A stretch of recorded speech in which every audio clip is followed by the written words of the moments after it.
Баршаға сәлем, менің арнама қош келдіңіздер. Сіздермен Айгерім. Бүгін сіздерге өте оңай салаттың жасалу жолын көрсететін боламын. Видеоны міндетті түрде соңына дейін көріңіз. Бізге қажетті заттар осылар. Барлық қажетті заттарды дәл осы видеодағыдай етіп, соломка қылып турап аламыз. Мен бұл жердегі заттардың ешқайсысын өлшемедім. Өзіме қажетті заттарды көз мөлшермен өлшеп алдым. Сіз де солай жасасаңыз болады. Енді қайнатылған жұмыртқаны да дәл солай соломка етіп турап аламыз.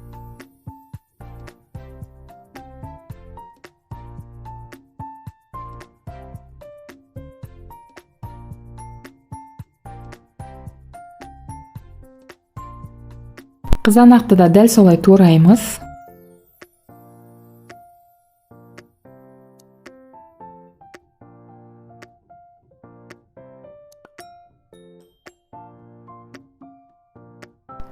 Сарымсақты өте кішкентай қылып тураймыз.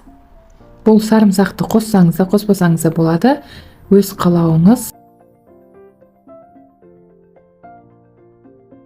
Дәміне қарай тұз және консервідегі жүгеріні қосамыз. Қалауыңыз бойынша, қалағанша майонез қоссаңыз болады. Енді барлығын жақсылап араластырамыз. Дайын болған соң дастарханға ұсына берсеңіз болады.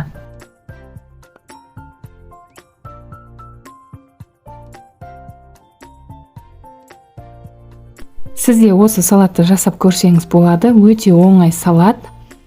Егер де менің арнама тіркелмеген болсаңыз, тіркеліп алуды ұмытпаңыз және қоңыраушаны да басып қоюды ұмытпаңыз.